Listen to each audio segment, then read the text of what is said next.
नमस्कार साथियों, हम लोग मानसरोवर खंड की व्याख्या कर रहे थे, तो आज 5वें छंद की व्याख्या करेंगे। इस 5वां छंद देख लेते हैं। रागी केलि करय मंज नीरा, हंस लजाए बैठ होई तीरा, पद्मावत कौतुक करि राखी, तुम ससि होऊ तराइन साखी, बाद मेलि कै खेल पसारा, आरु देई जो खैलत हारा, सांवरि सांवरि गोरहि गोरी, आपन आपन दीन सुजोरी, भूज खेल खेलहु एक साथा, हार न होई पराए हाथा, आजो ही खेल बहुर कित होई, खेल गए कत खैलय कोई, धनि सो खेल खेलहि रस पेमा, रव ताई औ कूशल खेमा, मुहम्मद बारि प्रेम की, जेउ भावै तेहु खेल, तिलहि फूलहि के संग, जेउ होई फलायल तेल। ये आपका छंद हो गया। इसका संकेत हम लोग लिख लेंगे। लागी केली डॉट डॉट डॉट फलायल तेल। संदर्भ इसका हो जाएगा। प्रस्तुत पंक्तियां पद्मावत के मानसरोवर खंड नामक शीर्षक से दिया गया है। इसके कवि हिंदी साहित्य के भक्ति काल के निर्गुण काव्यधारा के प्रेमाश्रयी शाखा के सर्वश्रेष्ठ कवि मलिक मोहम्मद जायसी जी हैं। इसका प्रसंग हो जाएगा।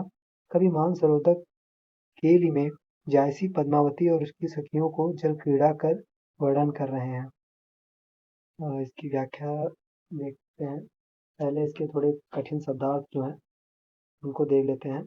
मंच का अर्थ होता है मध्य में, नीरा का अर्थ होता है जल, तीरा का अर्थ होता है तट, तराइन का अर्थ होता है तारागढ़, साखी का अर्थ यहाँ पे साक्षी का होगा, बाद मेली कय का बाजी लगाकर, असारा का अर्थ होगा प्रारंभ किया, हारू का अर्थ होगा गले का हार, और सांवरही सांवरी का अर्थ होगा सांवली के साथ सांवली, जोरी मतलब जोड़ी, और बूझी मतलब समझ बूझ कर, रस प्रेमा का अर्थ होगा प्रेम के साथ, रौताई का अर्थ होगा ठकुराई, कुशल खेमा का अर्थ होगा कुशल क्षेम, और भावा का अर्थ होगा अच्छा लगे, और पलायल का अर्थ होगा सुगंधित। ठीक है, ये शब्दार्थ हो गए। इसकी व्याख्या देख लेते हैं। लागी केरी करय मंज नीरा, पद्मावती और सखियां जल के भीतर पीड़ा करने लगी।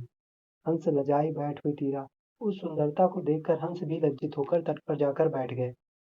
पद्मावत कौतुक करि राखी, तुम ससि होई तराइन साखी।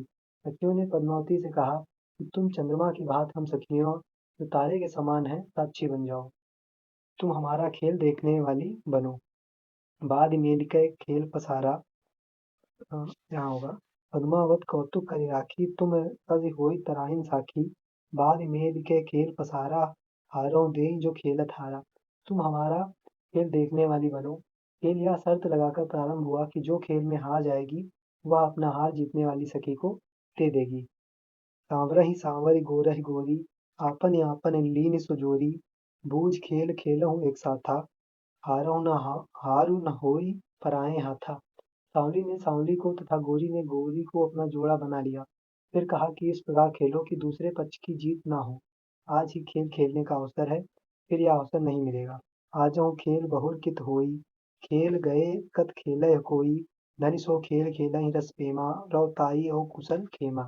खेल कूद के दिन बीत जाने पर फिर नहीं आते। यह प्रेम के खेल को धन्य है। प्रेम के स्वामित्व तथा कुशल क्षेम साथ साथ नहीं चलते।